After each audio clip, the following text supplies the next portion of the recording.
Thank you for watching Darker Things, the series that brings you deep dives into history's most disturbing events, personalities, true crime, conspiracy theories. Previously on Darker Things, we discussed John Mark Byers and how he went from the parent demanding justice for the murders of the children to a primary suspect.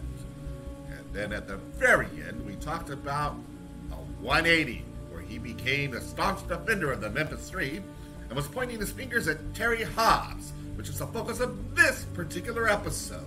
Let's get to it! I've been asked, do you think you're doing to Terry Hobbs what was done to you? No. I'm talking about facts. I'm talking about DNA. I'm talking about no alibi.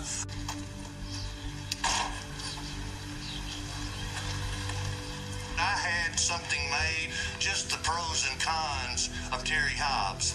This pretty well speaks for itself. 2 items that would be on the innocent side that he needed to try to restrain 3 victims. Some say that might be a little difficult. Not really. Once he hit one child, the other 2 probably froze like a deer in headlights. According to the medical reports, all 3 children, basically from blows to the head, would have died. And then possible secondary transfer, that's referring to his hair that was found in a ligature tied to one of the children. That's about all on the pro side you could find. Let's look at the guilty. Motive, means, and opportunity. He had a violent past, he worked in a slaughterhouse, and he admits being in the woods at 6:30. Terry Hobbs admits it. No one else puts him there, he puts himself there. No alibi. Can't count for the crucial times from 6:30 to 8, 8:30 to 9, 10 to 11:15, and from 2:30 to 5 a.m. That's a lot of gap in time of what were you doing, Mr. Hobbs? Where were you? Claims to have been with Jacoby. At times, Jacoby denies. Now, here's your own witness denying what you said. To me, that doesn't look too good. Not interviewed or cleared by the police. Now, there, the West Memphis PD 101 totally fell on their face. They didn't go talk to Terry Hobbs and question him about what he did that night. They didn't treat him the way they treated me. Inconsistent statement. He never saw any of the boys that day. We know that's wrong. He was seen by 3 witnesses that were neighbors. That could have come out back on May 5th or 6th if the West Memphis PD would have canvassed that neighborhood. They just canvassed this neighborhood. Never went around and asked any of Hobbs' neighbors a word. They'd have told them that back then. He would have been caught in his lie then. He would have been the last person to have seen him. The police would have zeroed in on him instead of Damien, and they'd have got the real killer. And we would not be here talking today. I believe if this was presented to a jury, they would find Terry Hobbs guilty. This is more evidence and facts than against the West Memphis Three or me or anyone else. On the afternoon of May 6, 1993, beneath the scorching mid-afternoon sun, the area known as the Robin Hood Hills, a stretch of the 10-mile bayou nestled within a small woods on the outskirts of West Memphis, Arkansas, bore witness to a grim discovery. This secluded bayou, positioned just below Interstate 40, remained inconspicuous, hidden from the bustling activity of the nearby Interstate 40's truck stop and truck wash, which were both vital contributors to the economy of West Memphis at the time. It was shortly after 2 p.m. when the third and final lifeless body emerged from the bayou, marking the culmination of a search initiated almost 20 hours earlier. The hunt began when 3 second-grade boys from West Memphis, Christopher Byers, Michael Moore, and Stevie Branch, went missing on the afternoon of May 5th. Initially, they were just 3 carefree 8-year-olds who had extended their bike ride beyond the usual time. However, by the afternoon of May 6th, Christopher, Michael and Stevie, were tragically deceased. Their naked bodies retrieved from the bayou revealed horrifying injuries. Deep cuts, severe scrapes, and vicious stab wounds. Christopher had suffered emasculation, and Stevie's face had been disfigured beyond almost all recognition. Each boy was bound with his own shoelaces, hog-tied if you would, with right wrist tied to right ankle and left wrist tied to left ankles. The brutality inflicted on the young victims, discovered at Robin Hood Hills, prompted a different approach by the West Memphis Police Department and Crittenden County investigators. The heinous nature of the crimes and foul state of the body set these homicides apart from previous cases. Now, this marked the onset of a series of errors in an egregiously mishandled, botched investigation, eventually leading to the arrest and subsequent convictions of 3 innocent West Memphis teenagers, globally known as the West Memphis Three. Among them, 18-year-old Damian Eccles was labeled the alleged ringleader of a satanic cult, accused by Crittenden County of committing the murders in a ritualistic satanic sacrifice.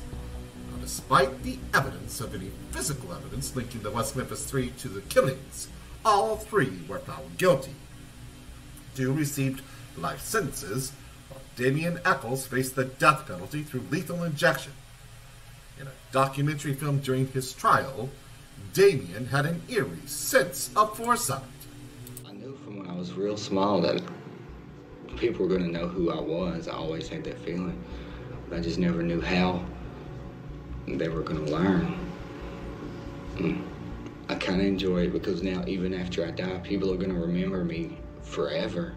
They're going to talk about me for years. People in West Memphis will tell their kids stories. It'll be like, sort of like I'm the West Memphis boogeyman. Little kids will be looking under their bed before they go to bed. Damien might be under there. At the time this was originally aired, it was seen as an admission of guilt. However, hindsight being 20/20, and his innocence now all but proven, it is clear that this was merely an 18-year-old boy's failed attempt to grasp the peculiar and haunting situation he found himself in, and poking fun at the absurdity of the prosecution's claims about his guilt. The West Memphis Three would languish in prison for nearly 18 years, while trying to appeal their convictions and secure their freedom. As public awareness about the case grew, and as there were technological advances and new evidence emerging, the state of Arkansas had no choice but to confront the likelihood that the West Memphis Three were, in fact, innocent. With the court of opinion mounting pressure for the acquittal of each of the West Memphis Three, and convinced that a new trial would, in and of itself, reveal that the Arkansas West Memphis Three were, in fact, innocent, the state of Arkansas allowed the West Memphis Three to enter an Alford plea. The police allowed the West Memphis Three to be sentenced to time served. And after 18 years of unjust agony, they were released to unjust freedom. Even after securing their release, they continued to bear the label of convicted murderers. The Alford plea served not only to grant the West Memphis Three their freedom, but also shielded the Crittenden County courts and Arkansas State Prosecutor's Office from any possible lawsuits. Consequently, the homicides of Christopher, Byers, Michael Moore, and Stevie Branch persist in the official records as resolved cases. Simply, the justice has not actually been served. In the eyes of Lady Justice, it is blind. Systematically, the murders have been solved and the cases are closed. But justice has been delayed, and justice delayed is justice denied.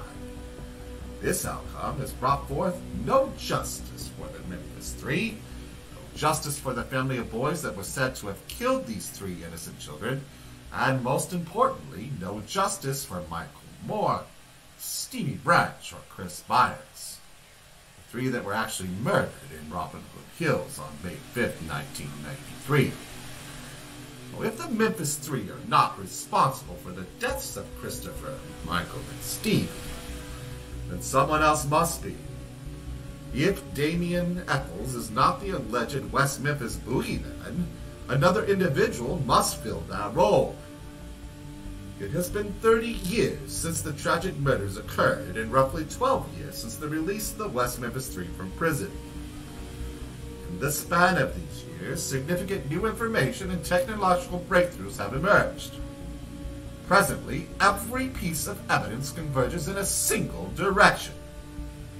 Greetings, ladies and gentlemen. I'm Doug Duncan, your host for another episode of Darker Things. Join me as we take a deep dive into the disturbing personality of Terry Hobbs, the alleged West Memphis Boogeyman. Now, in light of what happened to Damien Eccles, Jason Baldwin, and Jason Skelly Jr., some may be saying that this is the same style of call for swift justice that put them behind bars. But to the naysayers, I will say this. It has been 30 years since the murders of these boys, and 30 years is not swift nor fast justice. Furthermore, someone needs to expose what is readily available to the public so that a demand for the real perpetrator or perpetrators of these crimes will be put behind bars. However, despite the potential recklessness or carelessness that I have been displaying in some of your eyes, I've chosen to share my theory with you today regarding the events surrounding Stevie Branch, Christopher Byers, and Michael Moore. Now, please bear in mind that this is solely my interpretation, grounded in facts, evidence, and testimony. As a listener, it's essential to approach some of the information presented as fictional. I will explicitly indicate when I delve into speculation and fiction, sparing you the task of distinguishing between truth and imagination. I won't delve into the broader West Memphis Three narrative, except for the details already provided in the introduction.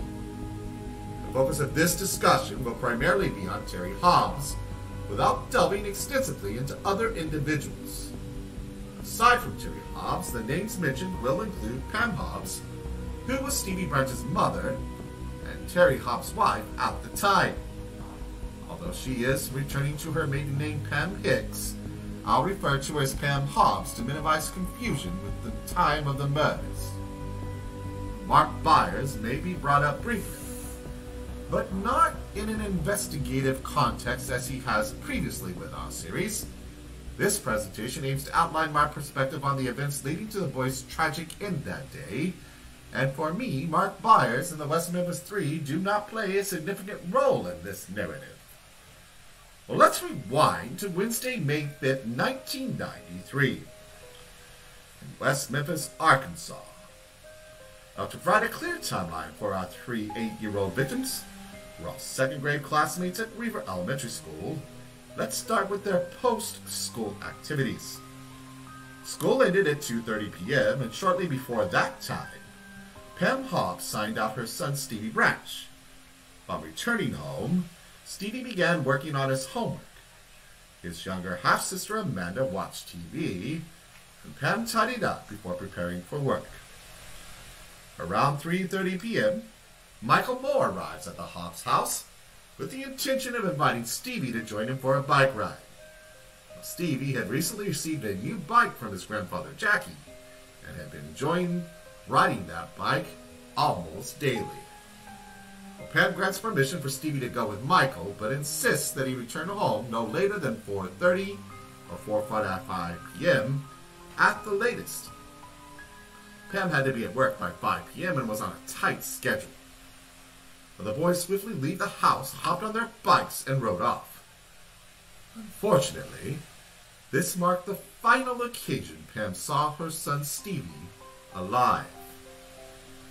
Meanwhile, in the same neighborhood around 3:30 p.m., 8-year-old Christopher Byers, a classmate of Stevie and Michael, was gliding down the street on his skateboard. Rather than standing, Christopher rode on his belly, a method he had been cautioned against by his adopted father, Mark.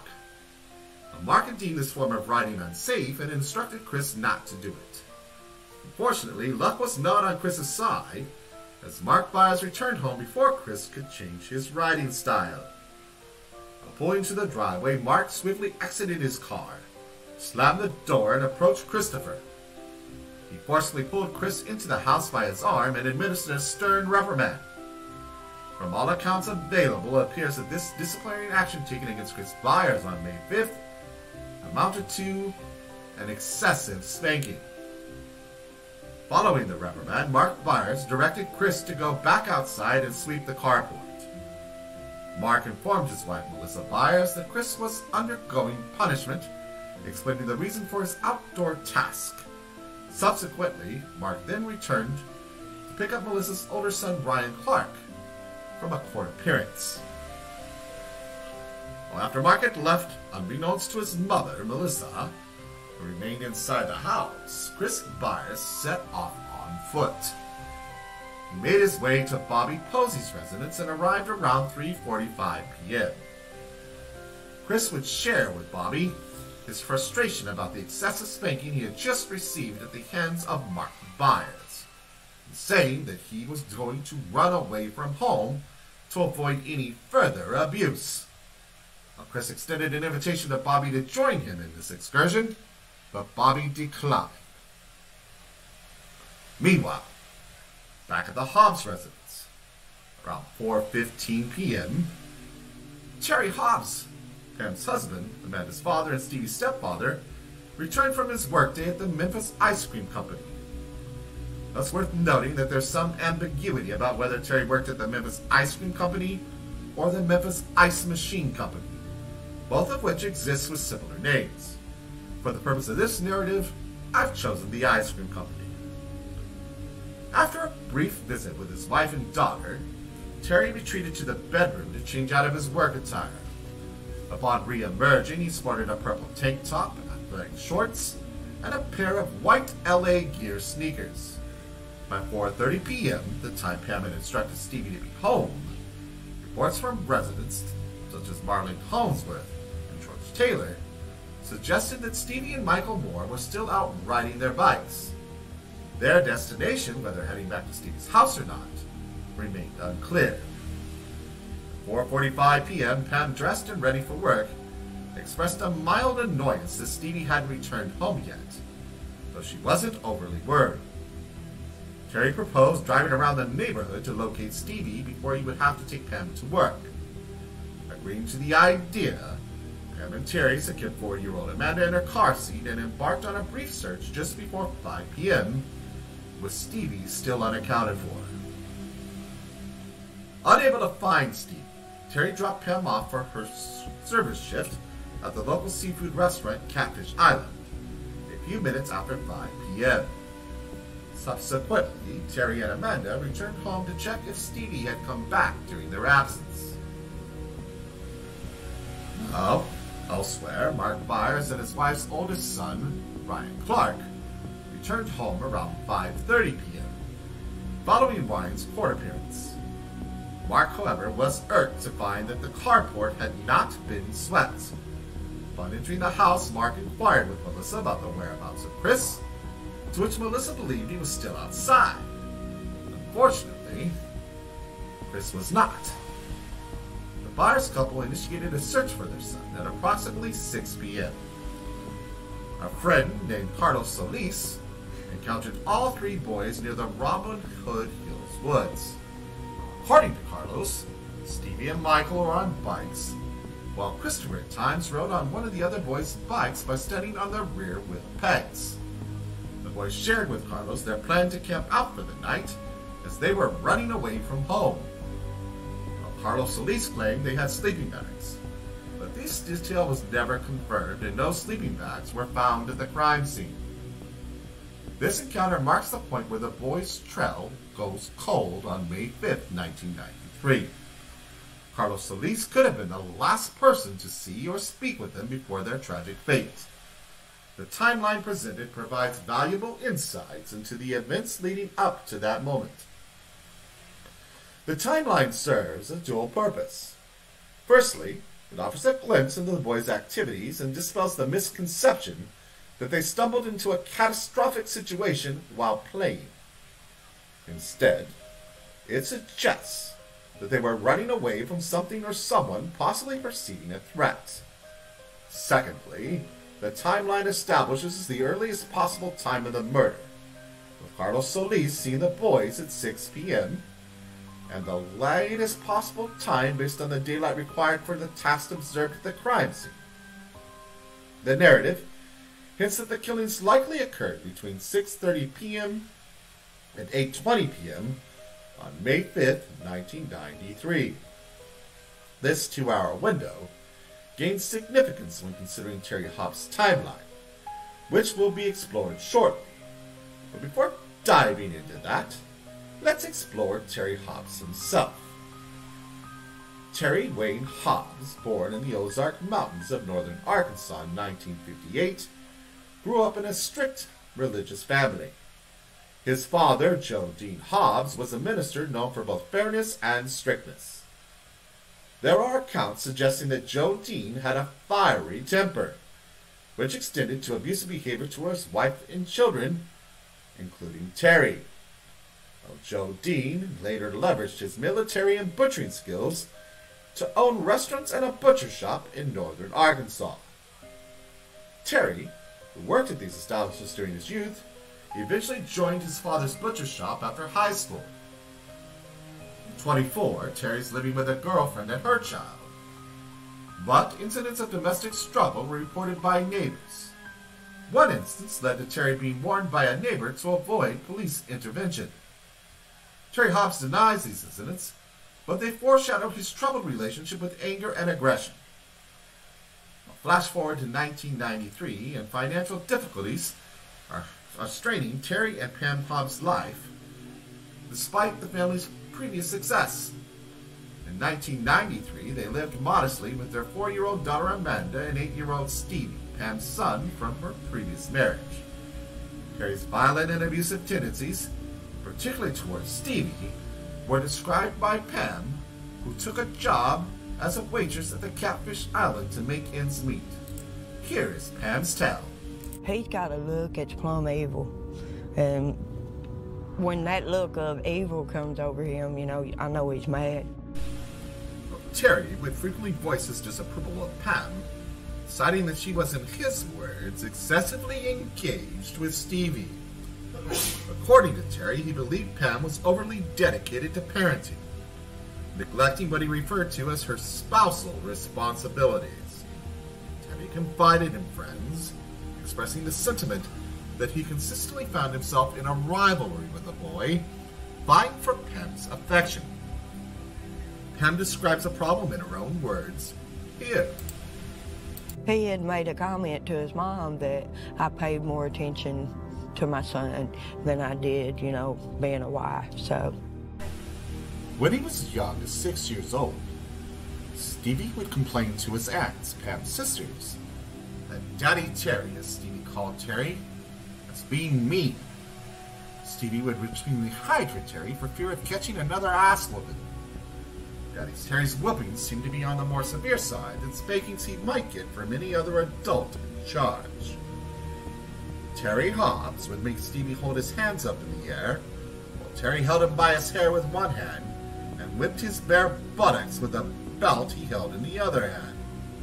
Sometimes he whipped Stevie so hard that the outline of the belt would show up on the marks he left behind. He also beat his even younger daughter Amanda with the belt. He once whipped Amanda with the buckled end of his belt, leaving a baseball-sized welt on her lower back that remained there for over a week. Terry would routinely lock the children in the closet as punishment. Terry Hobbs readily admits all of this, except for the idea that he left welts behind when he whipped his children. So yes, plenty of whipping, just no welts. One of Stevie's aunts, Pam Hobbs' baby sister Judy, was only 8 years older than Stevie. And as such, the two developed a strong bond. Stevie was 7 and Judy was 15. Stevie began confiding in her about things she was afraid to come forward with. But now as an adult, Judy claims that Stevie told her that Terry Hobbs used to come into Stevie and Amanda's bedroom when Stevie was just about to go to sleep. Terry would make Stevie watch him pleasure himself. According to Judy, this went on for some time until it progressed to where Terry would instruct Stevie to molest Amanda while Terry watched and masturbated. Terry Hobbs categorically denies any sexual abuse towards his children or towards anyone else, including the previously mentioned incident with his neighbor, Mildred Finch. Amanda Hobbs, Terry's daughter with Pam, now a young parent herself, has dealt with mental health issues and drug abuse for several years. She's been in and out of rehab and recalls some very traumatic experiences. She has difficulty in determining whether these experiences were real or simply dreams. Either way, they have had a profound effect, and this can be seen here.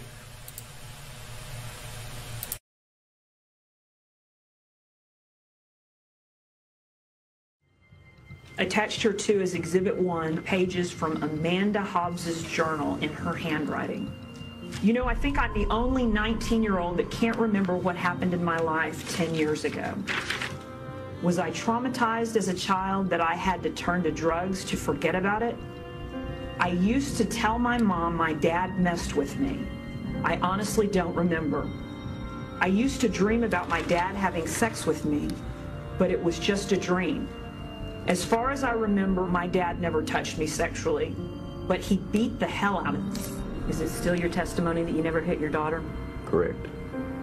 Is it still your testimony that you never sexually molested her? Never one time. When we talk about emotional or other problems that your daughter has had, you do not feel you are responsible for any of those. Is that correct? Correct. In November of 1994, over a year following the murder of Stevie Branch, Terry Hobbs allegedly attacked his wife. Physical altercations between Terry and Pam were not uncommon.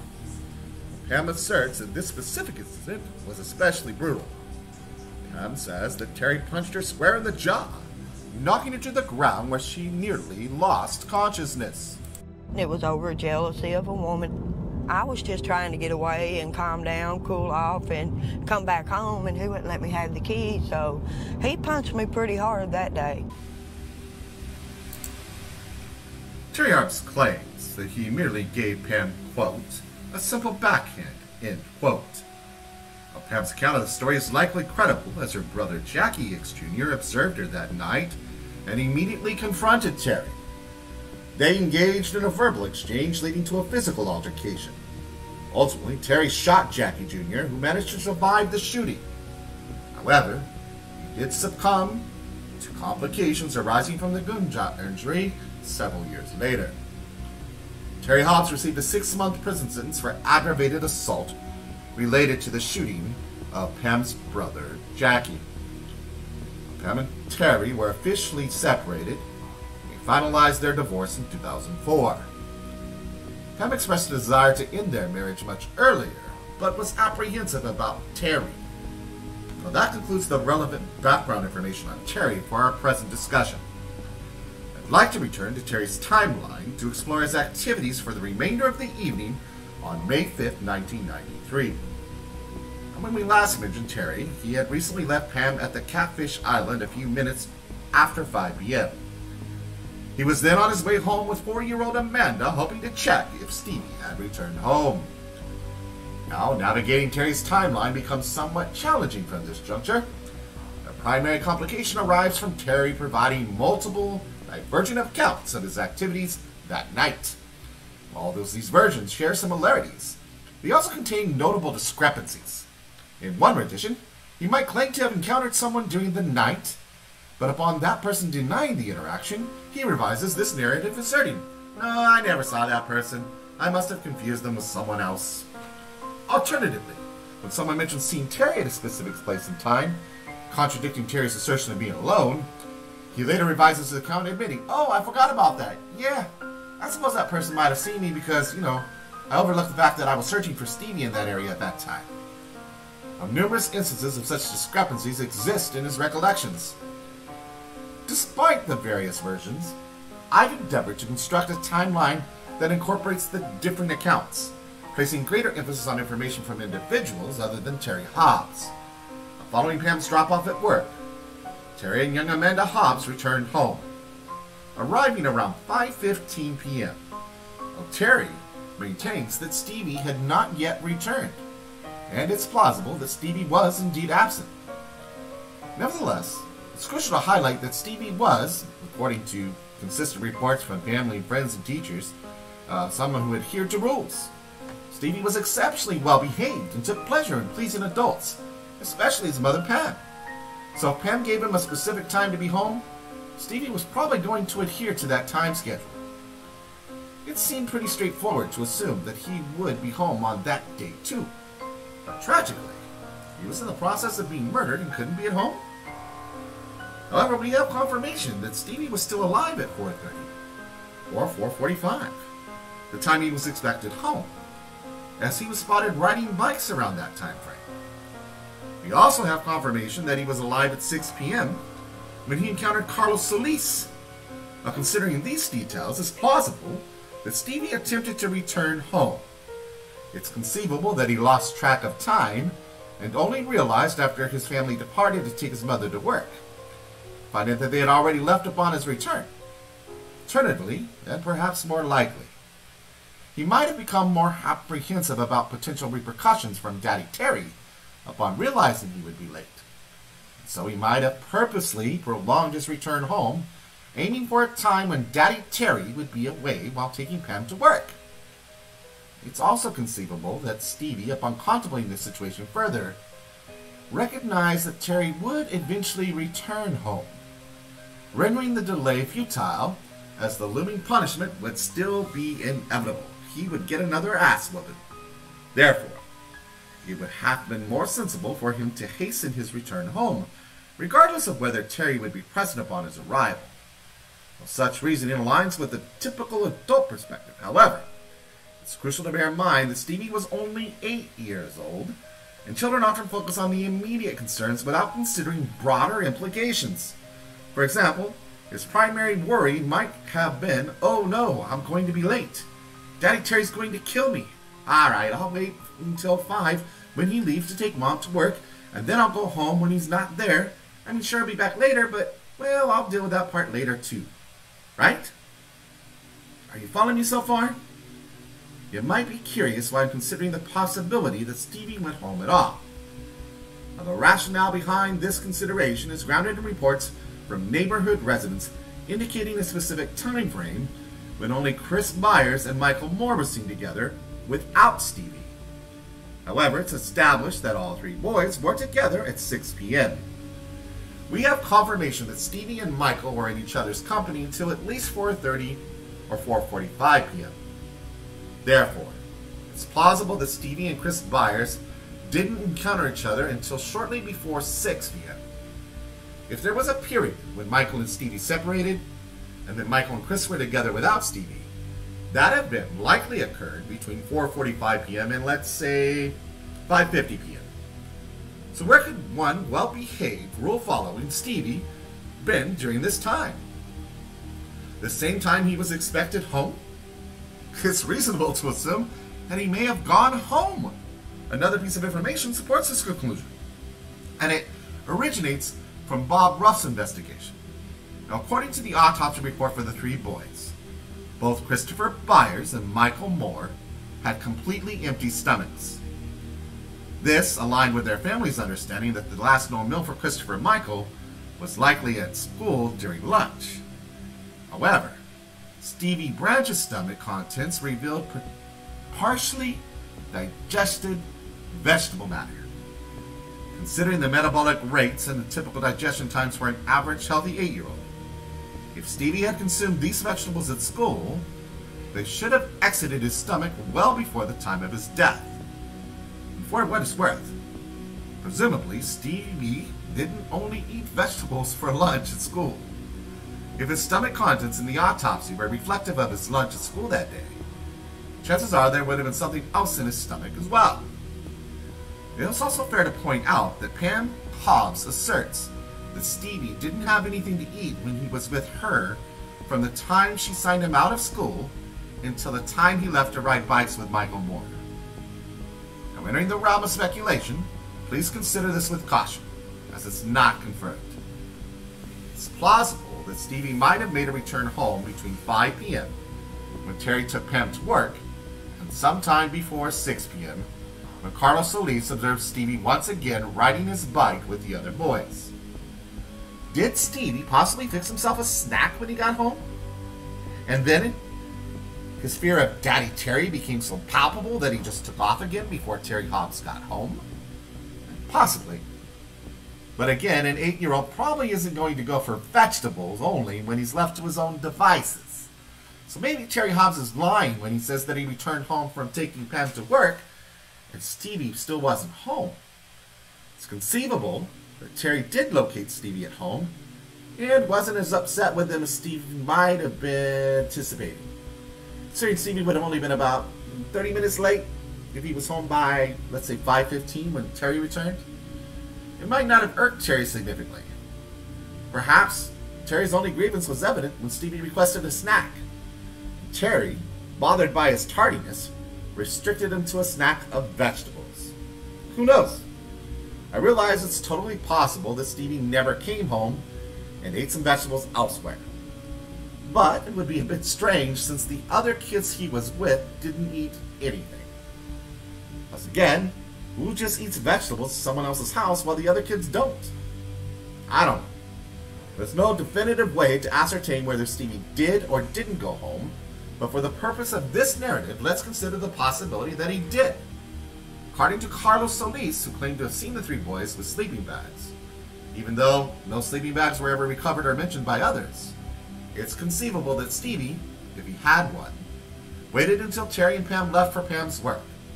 And during this time, he might have entered the house, retrieving his sleeping bag, hastily consumed whatever he found in the fridge, and hurriedly left to join his friends.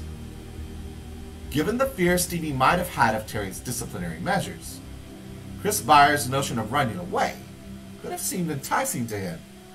It's important to remember, these kids are 8-year-old, and adult logic does not apply to their actions.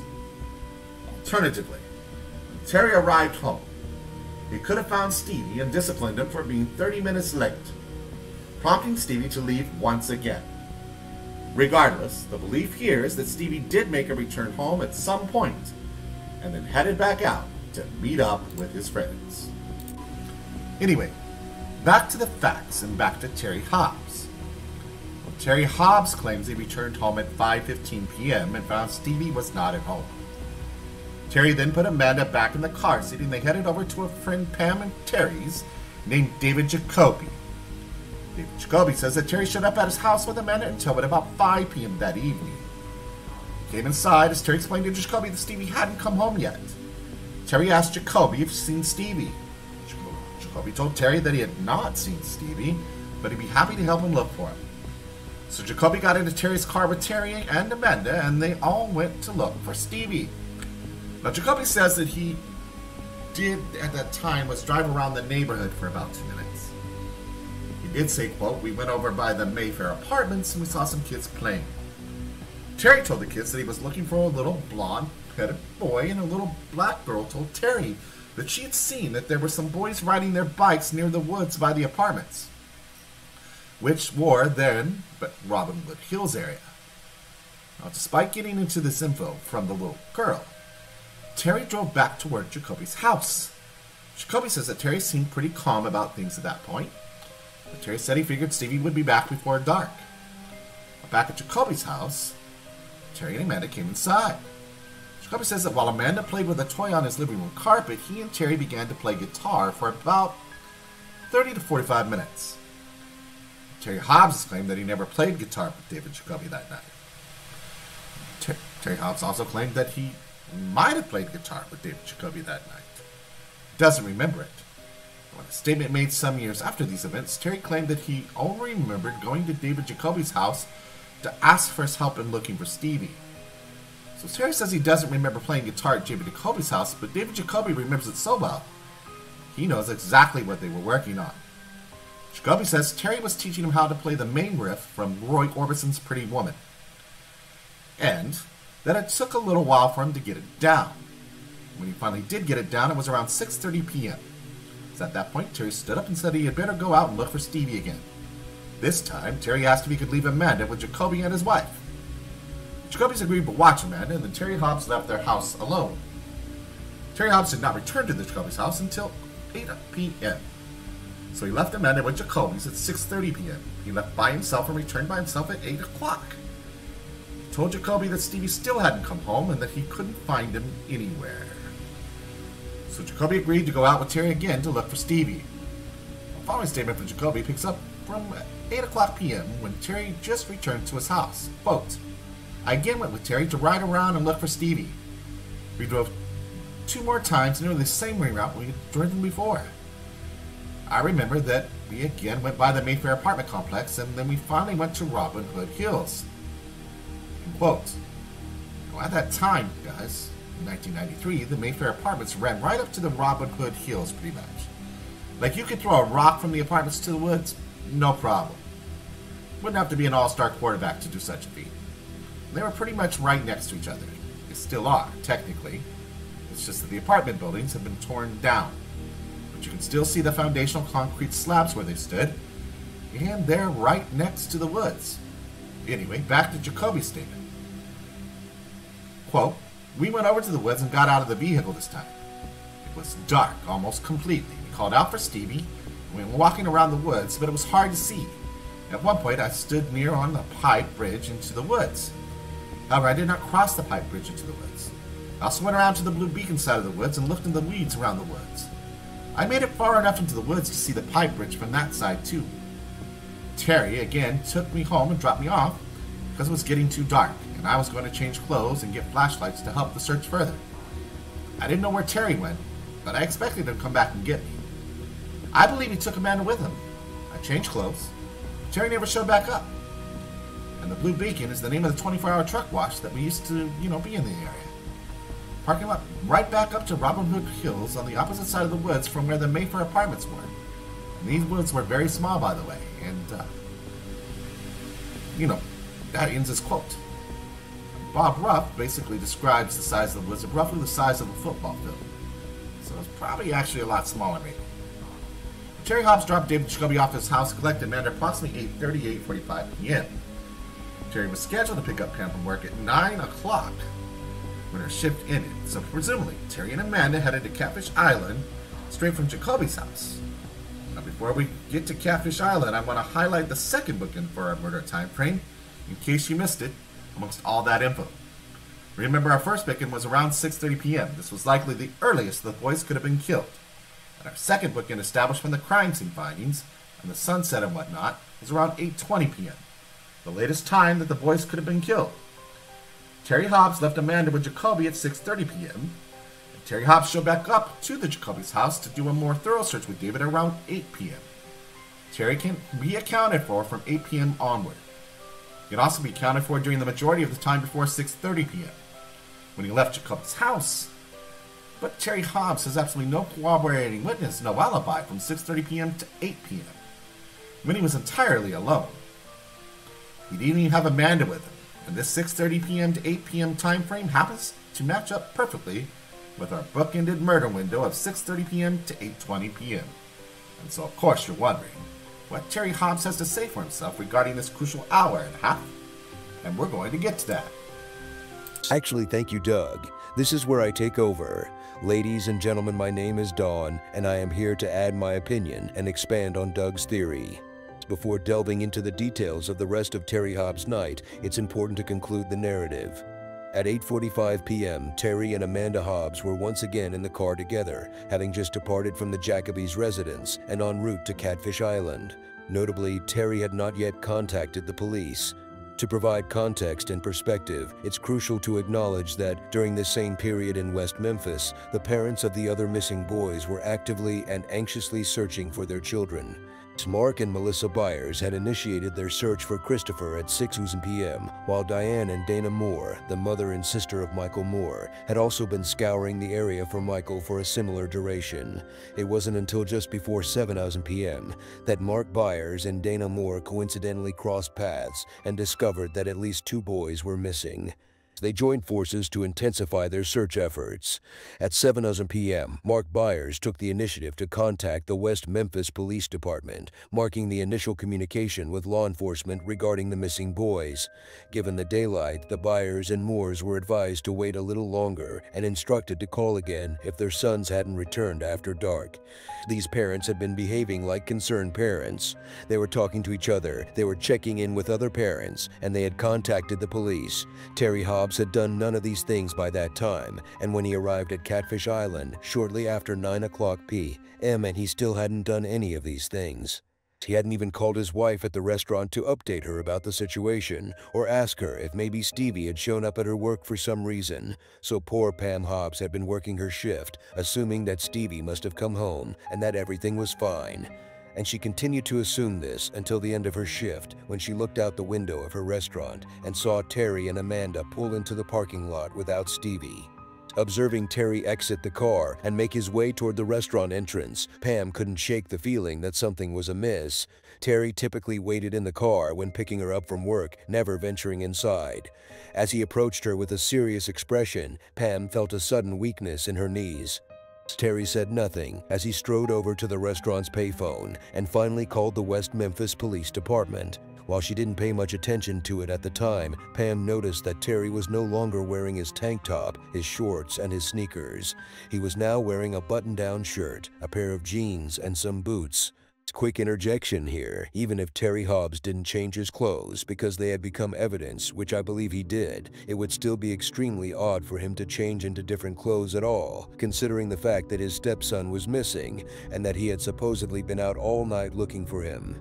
If he were really out looking for him, then what, he was just suddenly struck with the urge to go change for some reason. Pretty shady. It was 9:11 p.m. when Terry Hobbs called the police. Nearly 5 hours had passed since Stevie was supposed to have been home. However, the fact that Terry Hobbs had waited so long to inform both Pam and the police isn't the most troubling aspect of this 9:11 p.m. phone call, but I'll come back to that shortly. News of the 3 missing boys spread throughout West Memphis that night, and neighborhood search parties were formed. All of the boys' families were out looking for them. Terry Hobbs was there. Mark Byers was there. David Jacoby came back out too. Mothers and fathers and brothers and sisters and aunts and uncles and family friends and dogs all did their best to try to locate the boys. The West Memphis Police Department scheduled an official search to begin at 8:00 a.m. on the following morning of May 6, 1993. Still, some people, including Pam Hobbs, stayed out until 3 in the morning. Terry Hobbs, however, went home at around midnight. Another one of Pam's sisters, Sheila Hicks, was at the Hobbs house babysitting Amanda while Pam and Terry were out searching for Stevie. Sheila remembers that at around 1:00 a.m., she noticed that Terry was doing laundry, heavy-duty laundry. She saw him use bleach. She saw him cleaning his Linger sneakers with a toothbrush. She saw him go in and out of Stevie and Amanda's room several times. And this only struck Sheila as odd, because in all the time that she had known him, Terry had never been one to do laundry. She was fairly certain that she had never seen him clean much of anything at all, let alone at 1 in the morning, on the night that Stevie is missing.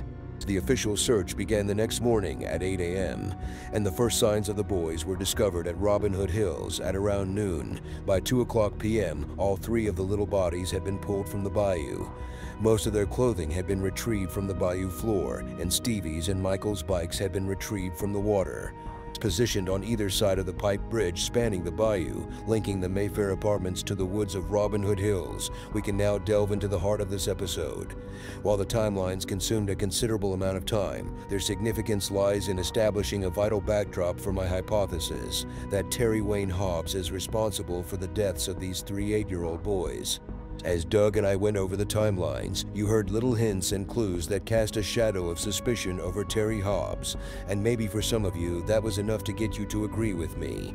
But don't worry, there's more, much more. As mentioned earlier in this episode, the lifeless bodies of Stevie, Michael, and Christopher were discovered in a shocking state. They bore numerous scratches and cuts. Stevie's face bore the brunt of a sharp and brutal assault. Christopher had his scrotum and testicles removed, and the skin surrounding his penis was torn away. All 3 boys, with Stevie being particularly affected, had had injuries inflicted by blunt force. The autopsies listed the cause of death for Christopher Byers and Michael Moore as drowning, despite their head wounds. For Stevie Branch, the cause of death was not quite as clear. He may have died from drowning, or he may have died from blunt force trauma to the head. Most likely, he died of drowning, but had he not been underwater, he would have died from his head injuries anyway. It was the disturbingly violent condition in which these innocent young bodies were discovered that allowed investigators to be guided by their emotions, which ultimately compromised the case. Instead of investigating the crime in the same way they had with all of the previous homicides they had worked, such as beginning with victimology, interviewing the people closest to the boys, and then working out from there in concentric circles, the West Memphis Police Department became fixated on the idea that some otherworldly evil was responsible for the murders. They became so focused on the idea that these killings must have been motivated by occult beliefs and satanic ritual that they lost sight of how to do an investigation in the first place. This is why they ended up destroying the lives of 3 more boys in the West Memphis Three. How baffling would it be for you to hear that almost none of the boys' neighbors were interviewed by police? Well, they weren't.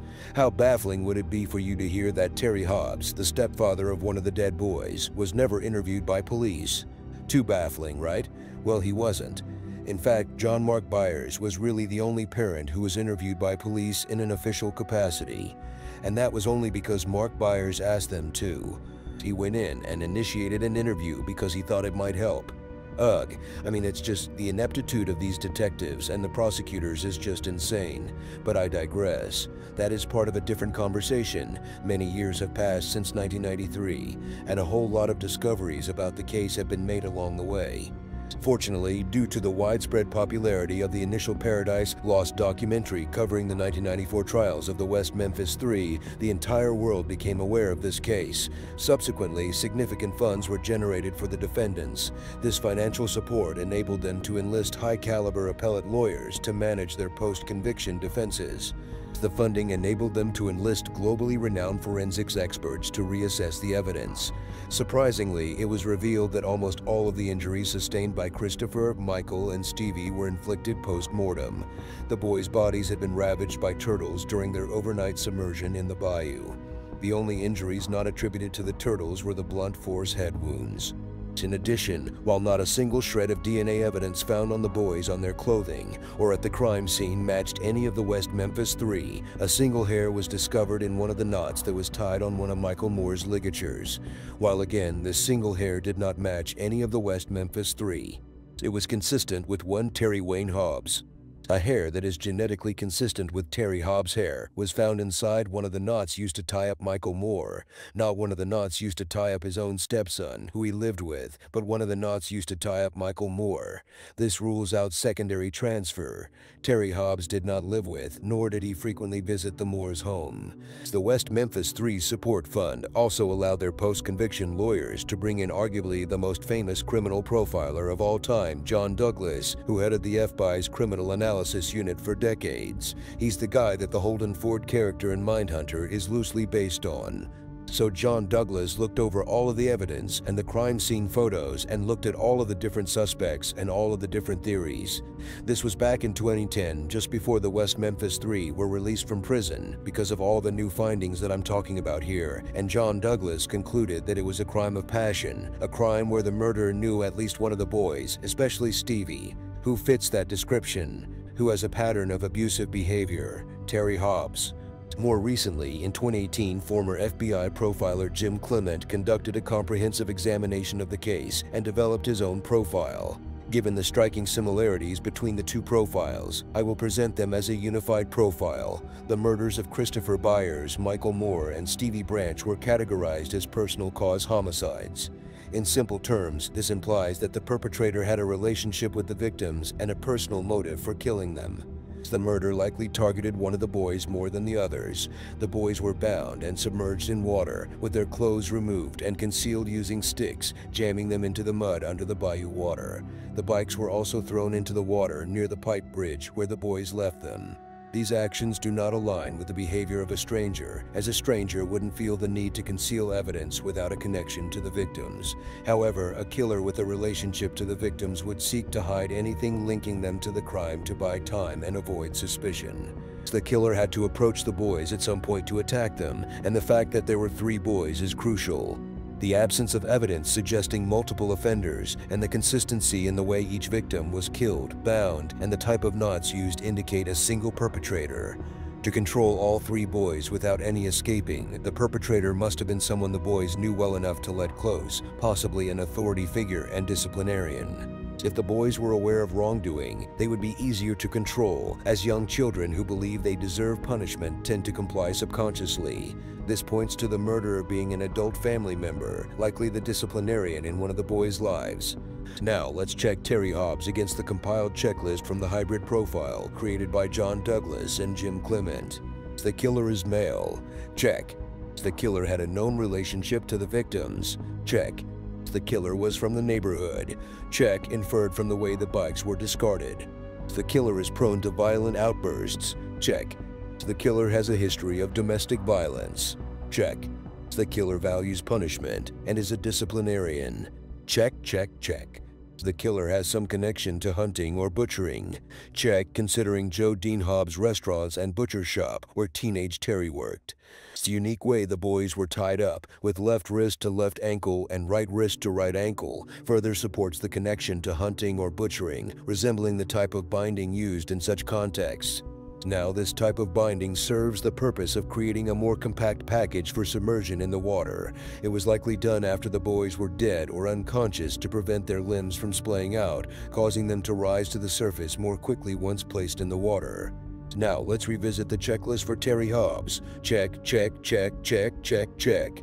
All the points align with Terry Hobbs. Now, let's delve into the crucial moment we've been anticipating. What exactly transpired? Who were these boys running from, and who was pursuing them? Well, my belief is that the answer is Terry Hobbs. But why? Why would Terry Hobbs harm these boys, and how? Again, I'm uncertain, and what follows must be treated as speculative fiction. It's my interpretation based on the available information. Here's the scenario. Let's start around 5 p.m., when I believe Stevie Branch returned home, anticipating trouble for being late and aiming to arrive when his parents were away, taking his mother, Pam, to work. Stevie might have paced around, fretting about facing Daddy Terry when he returned. I think Terry did come back after taking Pam to work, likely around 5:15 p.m. He may have scolded Stevie, but that was probably the extent of it. Stevie, feeling hungry, might have been told by Terry to have some cold veggies in the fridge. A gesture met with Stevie's displeasure, triggering Terry's anger. The situation escalates, and Terry starts physically disciplining Stevie. In panic, Stevie recalls Chris Byers talking about running away from Mark Byers' discipline. Thinking it's a good idea, Stevie waits for an opportunity. After the whooping ends, he seizes the moment, grabs his sleeping bag, takes off on his bike, and heads to find Chris and Michael. Terry realizes he made Stevie run away, possibly feeling guilty or becoming angrier.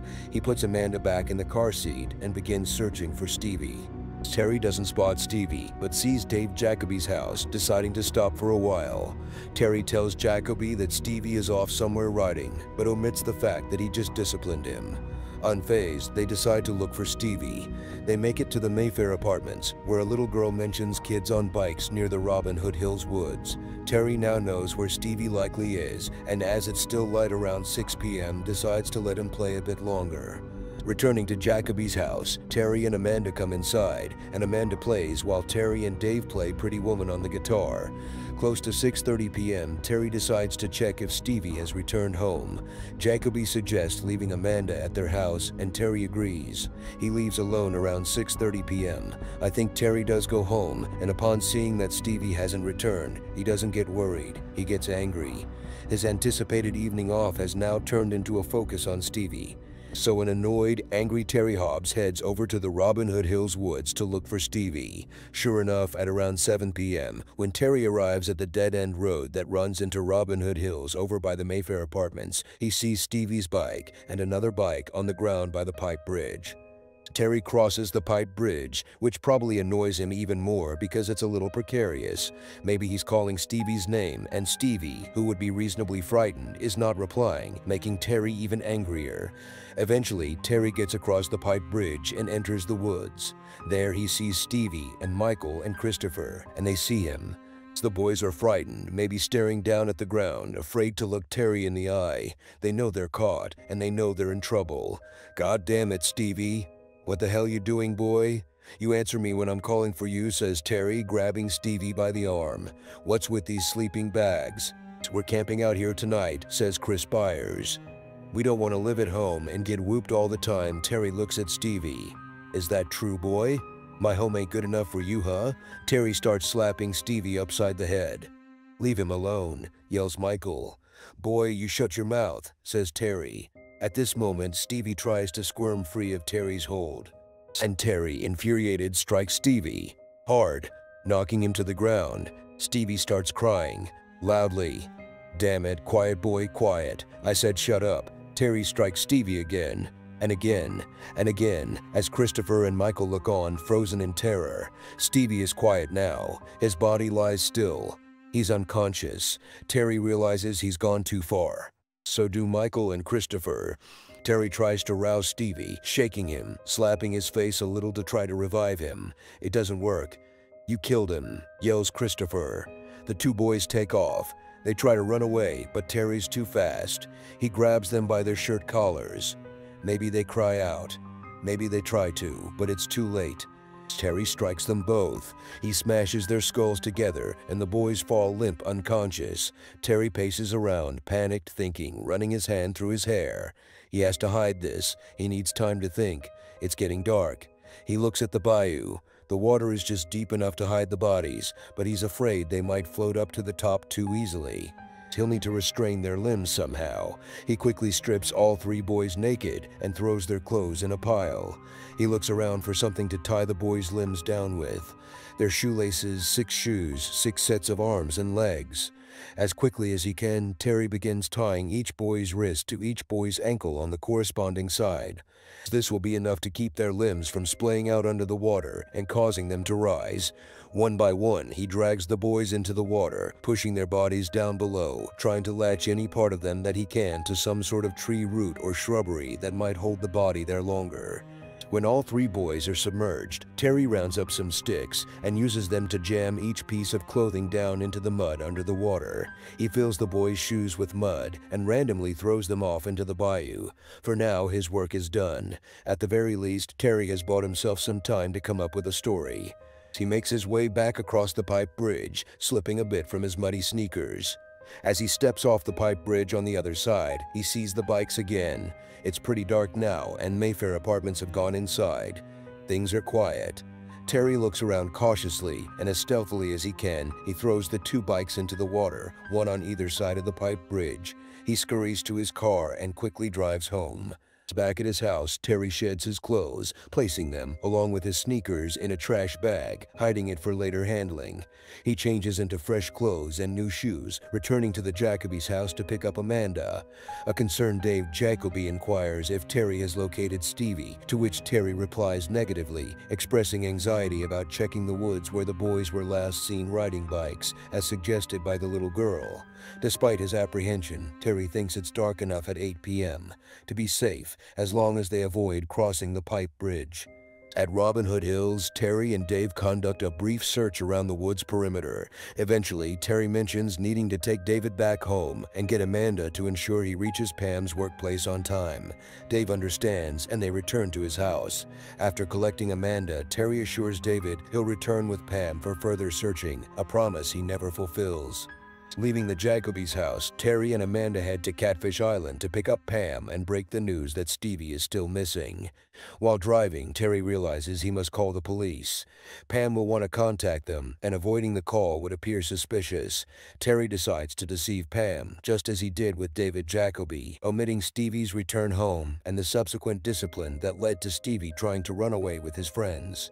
Arriving at Catfish Island slightly after 9 p.m., Terry enters the restaurant and makes eye contact with Pam, conveying through guilt, shame, and fear that Stevie is still missing. Terry hopes Pam interprets his fear as concern for Stevie. He proceeds to the Catfish Island payphone and calls the West Memphis PD. Now here comes a crucial interjection despite the tense moment. Recall how I highlighted the significant funds raised by the Free, the West Memphis Three support group for the wrongly convicted West Memphis Three. This money facilitated additional DNA testing, leading to the discovery of hair consistent with Terry Hobbs in one of Michael Moore's ligatures. The support group, along with the Paradise Lost films, also drew considerable attention to the case, garnering support from celebrities, including Natalie Maines of the Dixie Chicks, now known as the Chicks. Around 2007-2008, Natalie Maines openly discussed the case in the media, specifically noting that the found hair matched Terry Hobbs. Unhappy with this, Terry decided to sue Maines for defamation. This decision turned out to be a colossal error, resulting in Terry losing the suit and having to cover Mains's legal fees, amounting to approximately $30,000. Furthermore, by suing Maines, Terry exposed himself to depositions, allowing Mains's attorneys to inquire about anything remotely relevant to the case. In the depositions, Hobbs faced questions about the murders, the presence of his hair in the ligature knot, and his mistreatment of Pam and Stevie. These depositions yielded notorious one-liners from Terry Hobbs, such as "Ask the Mexican" and "She was asking for it." If these references are unfamiliar, a quick search for Terry Hobbs deposition highlights should provide some context. Now, circling back to the current narrative about the likely scenario, let's delve into the phone call Terry Hobbs made from Catfish Island at 9:11 p.m. on May 5, 1993. Here is an audio clip of true crime investigator Bob Ruff and the FBI profiler Jim Clemente listening to part of Terry Hobbs' deposition, and what they discover is startling. Remember that Terry arrives at Catfish Island and makes a beeline for the payphone. Listen now to the two men hear Terry Hobbs' deposition. Well, let's keep going and see what else he has to say. When did you call the police to report that your son was missing? When we picked Pam up from work. Which was 9 p.m. May the 5th. 9/11, exactly. Correct. Okay. Does that sound about right, that you made the call at 9/11? I know we called from Catfish Island when I picked her up at work. One of us went and called the police. Who? I don't know. You don't remember if you called the police or Pam called the police? Sure don't. Don't care. Do you know what the police response was? They came out and took a police report. Came out where? To Catfish Island. We were still there when they came. And how long did it take for them to get to Catfish Island? I'm not sure. This is important. He just said something that really struck a chord with me. The police responded to the restaurant, Catfish Island, not to his house. That could mean that this guy did not want the police at his house just then. Wow. Because that's crazy when you think about it. Your kid's missing. It's after dark now. Why would you give the police a report at Catfish Island when you could be home in 5 minutes and maybe Stevie's there? He could show up at home anytime. Right. Wouldn't he want to get home to see if his son was home? Makes no sense. To me, that could be a major red flag. Well, in a hypothetical scenario, if Terry Hobbs is the one that committed these crimes, he would have been soaking wet. He would have been covered in mud. He would have had to go somewhere to clean up, take his wet, muddy clothes off. And where would you do that? At a place where you had privacy and control? At your house. So you wouldn't want the police coming there to take the report. The location had never occurred to me. If he didn't say that the police took the report there, I never would have picked up on it either. I assumed that they met the cops back at the house. And he made the call from the payphone, but then got back home. Didn't happen. Now, due to this, I've queried numerous parents, mothers, and fathers without divulging the reason behind my inquiry about what they would do in such a situation. Picture the early 90s. No cell phones. Your 8-year-old is missing, and you're at work. Your husband comes to pick you up, and you haven't called the police yet. So, logically, you decide to call the police there to provide a report, and so forth. Unanimously, every parent I spoke to stated that they would ask the police to meet them at home, just in case their child might return. It's instinctive. However, not Terry Hobbs. The TV special pointed out that he doesn't want the police in his house. Evidence is there, and he doesn't want them coming. That's accurate. But even more chilling, in my opinion, is that Terry knew Stevie wasn't coming home. If you didn't know, even the questionable parent Terry Hobbs would likely have thought to go home to give the police a report. The sole reason he didn't think of going home, like all the other parents I consulted, is that he knew Stevie wasn't coming home. And, yes, he didn't want the cops there with this trash bag of evidence he had yet to deal with, which we know he attended to later around 1 a.m. when Pam's sister Sheila observed him doing laundry and cleaning his sneakers. Bob Ruff, the investigator from the Catfish Island clip, is urging District Attorney Scott Ellington to permit testing of the case evidence using state-of-the-art NBAC technology. Technological advancements since the release of the West Memphis Three have made it possible to extract touch DNA from tied knots, especially ones that have remained tied for nearly 30 years. The knots in the ligatures used to bind the boys could hold the key to solving this crime.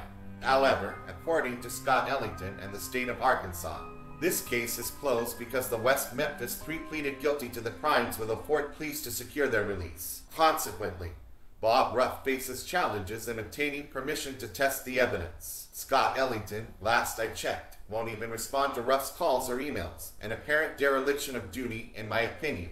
Finally, let me leave you with a piece of chilling information. Well, maybe not damning, I'll stick with chilling.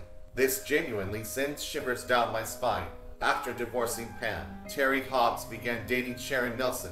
During the Natalie Maines lawsuit depositions, Sharon Nelson was briefly interviewed. She revealed, "I recall a few times that Terry did talk about Stevie when Terry and I were alone together. Terry told me that he discovered the bodies of the boys on the night they were killed. He said the bodies were buried underwater. Terry told me that they were dead when he found the bodies. Terry said that he saw some lights and there were some cut-like marks. He told me those bodies were nothing I would ever want to see when I asked him what they looked like when he found them. Terry told me he found the bodies before he picked up Pam, his ex-wife, from her job that night. Terry said he waited to tell her, and the police until it was time for Pam to get off of work." Each of the times Terry discussed and described the events of the night of May 5th, 1993. With me, he always said things in the same way and in the same order. I never understood why Terry waited to tell anyone about finding them. It's the assertion that the boys were buried underwater that gives me chills, a very peculiar phrase that, in my interpretation, speaks to Terry Hobbs' guilt. To say that the boys were buried underwater suggests that he laid them down to rest, buried them, and, in his disturbed mind, that was the one noble thing he did for them after the heinous mess he created. This answers Sharon Nelson's question too, I believe, why Terry wouldn't have told Pam or the police that he found the boys' bodies. He likely told Sharon Nelson that he found the bodies because he's haunted by guilt over the murders, and this is the closest thing he can get to confessing. He can admit that he discovered them, and it was so awful to see them like that, to see them buried underwater. I think it's the closest he can come to admitting what he did. He can't say that he killed them, only that he discovered them and then kept it from the police. That's what gives him the guilt he's struggling with, which Sharon, or whoever he's dating, can help alleviate by comforting him and telling him it's okay. Rest in peace, Stevie Branch. Rest in peace, Chris Byers. Rest in peace, Michael Moore. Thank you for watching Darker Things. If you like what you saw today, we invite you to subscribe. Hit the like button and leave us a comment below. As always, I am your host, Doug Duncan, reminding you that once you enter the dark, you may never be the same.